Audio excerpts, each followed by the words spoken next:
pacientes que llegan con lesión cariosa, doctores, no porque les diga que le duele, dicen, ya tengo mi endodoncia, ya voy a hacer endodoncia. No, pues tienen que evaluar el dolor, semiología del dolor, tienen que evaluar todo eso, ¿no? Cómo es el dolor, si es provocado, si es espontáneo. Tienen que evaluar, de repente simplemente le duele porque obviamente esa carilla está en dentina. Consume algo frío o caliente, le va a doler porque está en dentina. Come el chocolate, come la mermelada y le duele porque está en dentina, ¿no? Pero es un dolor que se pasa, ¿no? Que el paciente dice, me saco el estímulo y se me pasa rápido, ¿no? Entonces, no probablemente con un recubrimiento pulpar indirecto en este caso, ¿no? Directo evaluamos dependiendo si es paciente joven se puede hacer, si es paciente mayor no hay recubrimientos directos, nada de frente a endodoncia, ¿no? Pero entonces lo que hacemos es cuando es reversible tratamiento conservador, ¿no? Un recubrimiento, colocarán de ser necesario su base, ¿no? De ser necesario y restaurarán, nada más. ¿No? Y si es directo, recuerden, ¿no? Descontaminar la zona y podemos colocar hidróxido de calcio, ¿no? En polvo, directo a ese cuerno que se ha expuesto, pero si el paciente es joven nada más, y no por gusto, eso se va a necrosar. Ahora, la pulpitis irreversible asintomática, no porque diga asintomática no quiere decir que no le va a doler, ¿no? La pulpitis irreversible asintomática se refiere a que el paciente llega a la consulta sin dolor, o sea, me refiero sin dolor espontáneo, para que se entienda, sin dolor espontáneo. El dolor sí va a haber dolor, pero este dolor es provocado. ¿Provocado por qué? Provocado por el estímulo.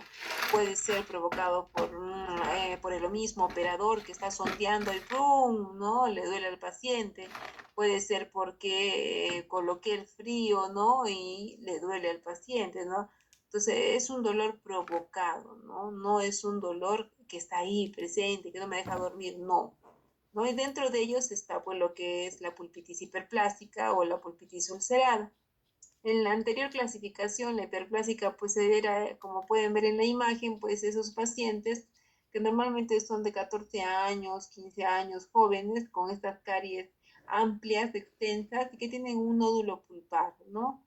Que también se le llama pólipo pulpar, ¿no? Como un repollo aquí, vean, ¿no? Entonces, esto, obviamente tienen que tomar radiografía, ¿no? Y tengo que descartar que sea de la encía, ¿no? En este caso, si veo la radiografía, veo que este polvo viene de los conductos. Entonces, es de los conductos. Entonces, pulpa, ¿no?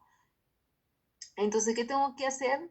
O probablemente al paciente, ahora pero ustedes dirán, pero esos pacientes, ¿cómo es posible que no les duela? Sí, pues es una pulpitis irreversible asintomática, ¿por qué?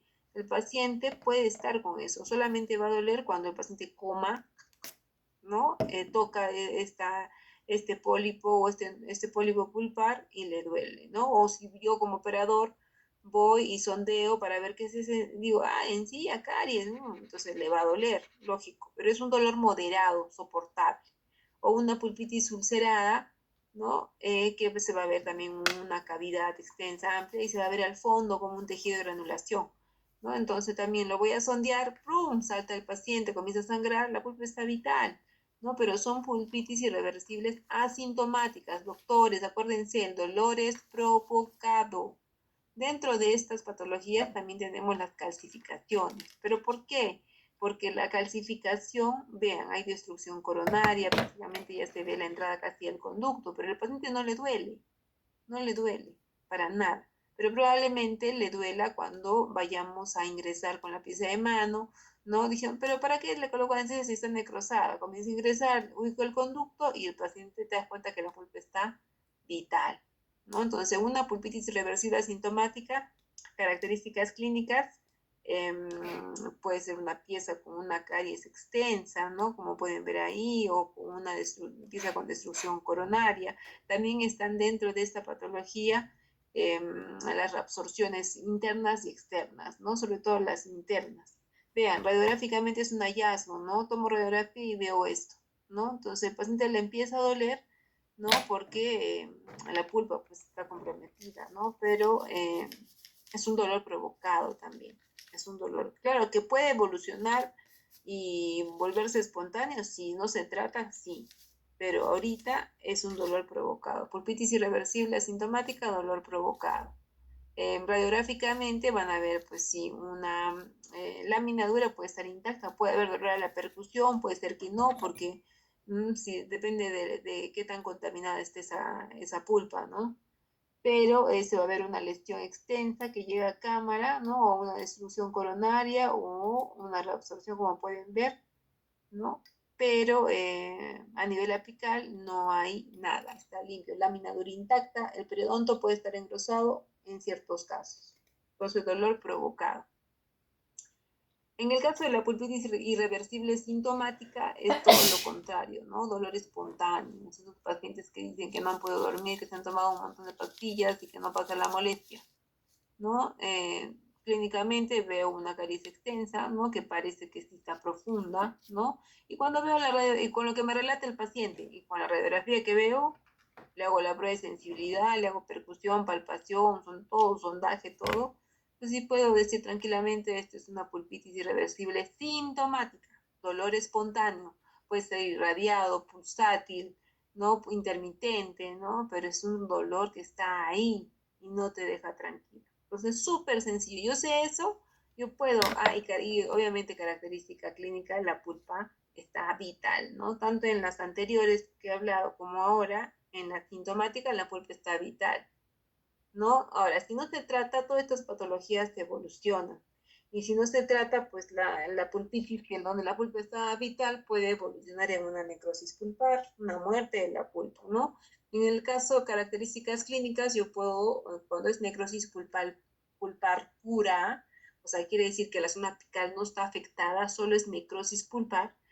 ¿Cómo me voy a dar cuenta? Primero, porque puede haber un ligero cambio de coloración, ¿no? Puede haber un cambio de coloración del diente y cuando tú estés, tu doctor o doctora, tú le preguntas al paciente, una consulta, ¿no? ¿Alguna vez se ha caído, se ha golpeado? Y el paciente te va a decir, no seas, no, no, te dice, no, aunque hace 6 meses me caí, me golpeé en la silla, o me dieron un puñete, o me cayó la pelota, ¿no? Un codazo del fútbol, no sé. Entonces ahí tú confirmas haciendo tu prueba de sensibilidad para ver si esa pulpa está vital o necrosada, ¿no? Confirmas, ¿no? Tú dices, ah, parece que hay necrosis. O también puede ser si hay trauma de oclusión, también si hay un contacto ahí que está presente, que puede ser, también puede ser que la dentina esté engrosada y por eso se ve amarillo el diente, ¿no? Pero lo descarto con la prueba de sensibilidad. Prueba de sensibilidad y me da positiva, quiere decir que la pulpa está vital. Y radiográficamente, pues yo, para la necrosis no se va a ver nada, ¿no? Ay, disculpe. No se va a ver nada, porque no, es a nivel pulpar. O sea, el diente se va a ver tal cual. No va a haber engrosamiento, no va a haber la laminadura intacta, o sea, es a nivel pulpar nada más. Y hay necrosis aséptica y necrosis séptica, ¿no? Necrosis aséptica cuando de repente por trauma, como les decía, está ahí necrosado tiempo y no pasa nada, solo cambio de coloración y de pronto, pues cuando ya se contamina, y lo que también en alguna también dice en la literatura, pues también lo que se llama gangrena pulpar, ¿no? Es cuando ya han ingresado microorganismos. Ahí es donde empieza a doler, donde viajan a través del conducto y pueden llegar al periodonto y ahí sí puede haber dolor a la percusión, puede haber dolor también el diente como crecido, se siente, ¿no? Entonces ya la pulpa ahí está contaminada. Ahora, esto también lo que muchos no, esta patología no lo ubican, el diente previamente tratado. Este es un diagnóstico que tienen que colocarlo en la historia clínica. Diagnóstico clínico indicando que el diente ha sido tratado previamente, ¿no? En este caso lo colocamos en diagnóstico, pero habrá casos en que esté en buen estado o casos como el que ven en la imagen, donde de repente yo veo que tengo que evaluar la longitud, tengo que evaluar la condensación, yo tengo que evaluar la zona apical, que no haya proceso, que no haya nada de eso. Si yo veo que está ok, y obviamente clínicamente hacer percusión, palpación, ¿no? Y que el paciente te refiera que no le duele. Es que no le duele, no le molesta, genial, puede quedar ahí. Pero ojo, mucho cuidado. Una endodoncia que está abierta al medio bucal puede, más de 3 meses, pues ya se considera contaminada. 50% de probabilidades de que no pase nada, 50% de que se pueda accesar a futuro, que pueda haber un proceso.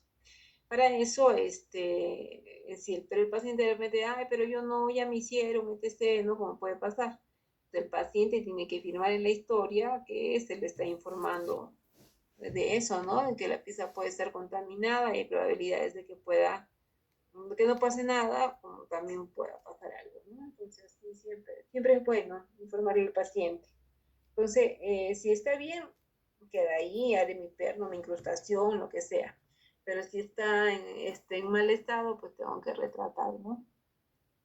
La terapia previamente iniciada prácticamente es cuando indica que el diente ha sido previamente tratado o iniciado con una, ya sea pulpotomía, porque lo abrieron y le metieron limas, o sea, cuando el diente ya lo han tocado. Si el diente ya lo han tocado, es una terapia previamente iniciada, ¿no? Ahora, a nivel periapical tenemos tejidos periapicales igual sanos. Si yo sé que es un tejido apical sano, como sé si el periodonto está engrosado o no, si la lámina dura está intacta o no, no voy a tener problemas en diagnosticar, ¿no?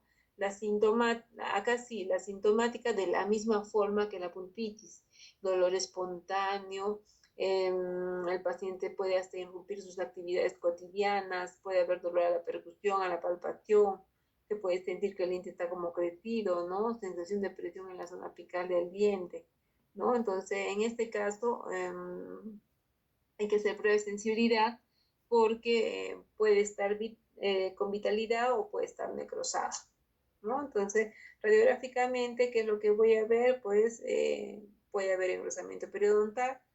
La laminadura no está afectada, pero sí puede haber engrosamiento periodontal.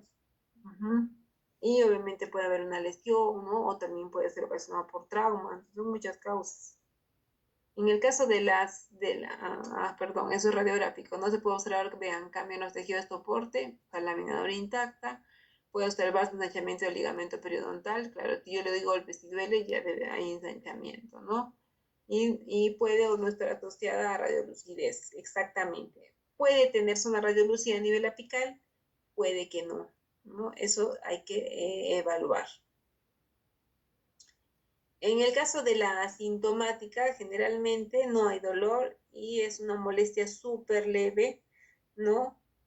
Los tejidos circundantes están dentro de los parámetros normales, la respuesta es positiva a la percusión, hay dolor, ¿no? Sensibilidad a la palpación, hay dolor. Y si existe compromiso de la tabla ósea vestibular, ¿no? Pero ¿cuál es la característica principal? Prueba de sensibilidad negativa. O sea, una periodontitis apical asintomática, sí, sí o sí la pulpa va a estar, necrosada, ¿no? Y característica radiográfica, miren, lean ahí, característica radiográfica, zona radiolúcida a nivel apical, pero es de origen pulpar, ¿no? El problema es pulpar. Entonces, con eso yo puedo decir, ¿no? Es una necrosis pulpar asociada a una periodontitis apical asintomática. No puedo complementar. Diagnóstico pulpar, diagnóstico periapical. Diagnóstico pulpar, necrosis pulpar, diagnóstico periapical, periodontitis apical asintomática. Vean, no es complicado, ¿no? Vamos a pasar. Absceso apical agudo, aquí sí hay que tener mucho cuidado, por favor. Aquí es donde puede peligrar hasta la vida del paciente. En este caso agudo, no se confundan, vean, ¿no? Puede ver al inicio, sí tiene 3 etapas. Inicial, la etapa inicial, la etapa en evolución y evolucionado, ¿no? Al iniciar, la etapa inicial, en todos los casos, en general, el paciente va a sentir el diente como con dolor a la percusión, ¿no? Como crecido, ¿no? Va a morder y va a sentir que ese diente choca más que todos. Va a sentir el diente como crecido. ¿Cuál es la diferencia? Radiográficamente, pues puede o no haber proceso, ¿no? Eso es variable, pero clínicamente sí hay varias características. La primera, simplemente, a la prueba de sensibilidad va a haber necrosis, o sea, va a dar negativo, perdón, va a dar negativo, o sea, no va a responder. Pero ¿cuál es la diferencia o diferencia entre estadio 1 o, bueno, el inicial, evolucionado, evoluido? En que el inicial hay ese dolor, hay necrosis, siente como crecido, eh, cambio de coloración de la pieza, pero la cara no se va a hinchar, ¿no? Pero ya empieza a doler un poquito a nivel apical. Cuando ya comienza a evolucionar, ¿no? Estamos hablando de un absceso apical agudo evolucionado. Ahí es donde el paciente ¡pum!, amanece, como ven en la foto, con la cara hinchada, ¿no? Pero es un dolor, ya bajó el dolor, ya es un dolor moderado, pero todavía hay dolor, sienten el diente como crecido, y en este caso en evolucionado, mucho cuidado porque no se puede drenar ese absceso, ¿no? Porque está intraóseo. Mientras que en la etapa final, el evoluido, pues ya se localiza. Si ven ahí también, el absceso está en toda la cara, no sabemos si es arriba, abajo, nada. Ahí puede haber trismus, es normal, porque está con la cara hinchada, va a haber trismus, no puede abrir la boca, ¿no? En la otra etapa, en la final, cuando ya todo esto evoluciona, no se trata de la inicial, evoluciona ha evolucionado, ¿no? Y si de evolucionado no se trata, pues puede pasar a la última fase, donde probablemente se localice, no vean acá, evolucionado, evolucionado. Ya se localiza, ¡pum!, pero también que va a haber punto de fluctuación, o sea, ya ese absceso reventó a través de una de las tablas y salió.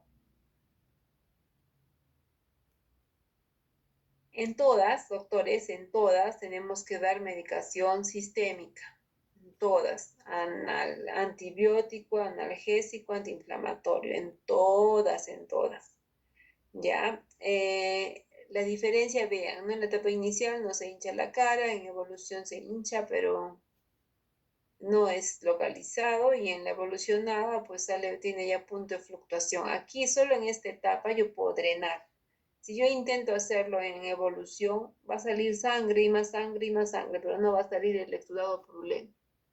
En cambio, cuando es evolucionado, vean, yo ya tengo ahí un punto de fluctuación, entonces con un hoja de bisturí corto la base y puedo dejar un dren, o si no, dejo que drene un ratito y ya está. Hay que dar antibióticos, no se olviden, antibióticos. Si el paciente es alérgico, pues daré una clindamicina, si no, en primera opción siempre van a ser las penicilinas, ¿no? Y para la inflamación, que dexametasona, que no, nada solo para manejar la infección y el dolor, nada más, nada más. Vean, ¿no? Y es importante en este tipo de patología, doctores, que no, que al paciente no lo dejen ir así nomás, ¿no? Hay que hacer tratamiento de urgencia. Hay que hacer, ¿cuál es el tratamiento de urgencia? Pues remoción cariosa, apertura cameral, desbridación foraminal, ¿no? Y ya se medica. La patencia o desbridación foraminal es esto, ¿no? Vean, esta forma no se la puse a nivel apical, entonces se pasa una lima 10, una lima 15 a través de los conductos para que lo permeabilice, e inclusive cuando es en la etapa evolucionado que no se puede drenar, por los conductos sale la pus, ¿no? Por los conductos sale el exudado purulento, ¿no? Ya se va localizando y ahí vean, sale pus y sangre. Tratamiento, ahí está, el tratamiento de urgencia, y después cuando ya se baje la cara, como se va a hinchar, va a haber trismo, no va a poder abrir, pero cuando ya baje la cara, continuamos con el tratamiento, ¿no? Que prácticamente sería como una necropulpectomía 2. El pronóstico, si lo sé tratar, es favorable, queda bien el paciente, pero obviamente no puedo obturar la pieza hasta que el paciente, si está con la cara hinchada, pues ya no esté. Mucho cuidado. En el caso del crónico, fácil, doctores, de identificar, ¿no? Obviamente el paciente te va a decir que tú ves una pieza afectada y te va a decir que tiene una postemilla, así le llama el paciente, ¿no? Prácticamente se instala una fístula a nivel de la pieza. La sintomatología no hay, por lo mismo de que tiene una fístula, entonces cada vez que forma pus por esa fístula drena, se forma pus por esa fístula drena de tal forma que no le duele, pues. Pero esa fístula aparece y desaparece cada cierto tiempo, ¿no? El problema es de que se va haciendo cada vez más crónico y esa fístula puede, que es un inicio, un proceso, puede convertirse en un granuloma o un quiste. Entonces, mucho cuidado. Va a haber cambio de coloración. A veces es necesario hacer la fistulografía, vean, ¿no? Con la cono de gutapercha, ¿no? A nivel apical va a haber zona radiolúcida, radiográficamente es una radiolúcida. Entonces, si yo veo una zona radiolúcida y a nivel apical una fístula, pues ya, pues digo, es un absceso apical crónico. Antibiótico, doctora, porque esta compus no es necesario. No es necesario porque como tiene una salida que es la fístula, pues la cara no se va a hinchar, ¿no? En cambio en el agudo, sí, ahí sí damos medicación sistémica. No, vean, se hace una fistulografía para determinar de dónde viene la lesión o de qué pieza es, sobre todo si hay varias piezas contiguas, una que es al lado de la otra, ¿no? Que se puedan estar afectadas. Y la última patología, doctores, antes que se me duerman, la osteitis condensante, ¿no? También fácil de identificar porque, miren, es prácticamente un proceso inflamatorio crónico que se produce. Puede o no responder a la prueba de sensibilidad, puede ser que esté vital o necrosado, ¿no? Puede también que tenga dolor a la palpación, como de repente no, eso varía en cada patología, pero siempre tiene como que características principales. Ahora, radiográficamente es súper sencillo de identificar porque yo puedo ver que tiene una imagen radiopaca a nivel apical. Vean, ¿no? Una imagen radiopaca, ¿no? Que va a ir desapareciendo mientras le van haciendo tratamiento. Entonces es importante que yo identifique, o sea, que yo puedo decir, este es un osteitis condensante. Entonces es importante. ¿Alguna pregunta de diagnóstico? Bueno, si están despiertos por ahí. Si hay preguntas, por favor, estamos prestos para responder, por favor. Si no entienden alguna patología, todo. Vamos a pasar rapidito. Después de saber diagnóstico, yo ya puedo tratar a mi paciente porque voy a saber si le voy a hacer una biopulpectomía, si le voy a hacer una necro, 1, 2, ya voy a saber. Entonces, ¿qué procede? Colocar anestesia, aislamiento absoluto, ¿no? Apertura cameral, conductometría, preparación de conducto, la obturación y al final su control. Una endodoncia, recuerden que no podemos decir que está exitosamente, que está bien, hasta pasado por lo menos unos 4 meses, ¿no? Porque es el tiempo que demora, pues, ¿no? Si tiene una lesión en reparar, perdón, de 4 a 6 meses, ¿no? Para reparar una lesión, todo eso. Entonces, el aislamiento, doctores, empezamos con aislamiento. Nadie puede trabajar sin aislamiento, nadie. Imposible trabajar en aislamiento absoluto, pueden ocurrir accidentes, ¿no? Se contamina el campo, no puedo ver bien, se contamina el campo de trabajo, vean, pueden haber accidentes, se puede tragar la lima del paciente, la solución irrigadora se puede ir hacia la garganta, entonces mucho cuidado. No se olviden que tienen que siempre remover la lesión cariosa, los tejidos, restauraciones metálicas o las invaginaciones gingivales que puedan estar presentes. Siempre, ¿no? Ahora, para el acceso cameral, recuerden que esta es la primera fase, la fase inicial. Si yo no tengo un buen acceso, si yo no identifico el techo, el piso, voy a tener problemas. Y obviamente aquí está en que recordemos anatomía. Si no recuerdan anatomía, estamos graves, ¿no? Porque yo tengo que saber cuántas raíces y conductos tiene la pieza 4-6, la 3-6, la 7, la 8, la 1-1, 2. Yo tengo que saber. Si no sé cuántas raíces tiene, cuántos conductos, pues ahí voy a patinar. Entonces, mucho cuidado con eso. Mucho cuidado, hay que remover completamente el techo de la cámara, siempre acceso recto, conservación de la estructura dentaria, ¿no? Y siempre las paredes vean ligeramente expansivas, ligeramente. Siempre hay que tratar de conservar la estructura del diente, vean, ¿no? Conservar sentido ovalado, premolar, el vestíbulo palatino. Doctores, tienen que repasar, si no repasan, pueden cometer iatrogenias. Y no todas las iatrogenias que se puedan cometer, no todas se pueden solucionar. En la medida de lo posible se trata de solucionar, pero no sabemos cómo va a reaccionar el diente, entonces tienen que tener mucho cuidado. El uso del endoseta para evitar desgastar el piso, ¿no? Forma de contornos. Yo tengo que saber 1, 3, 6, cuántas raíces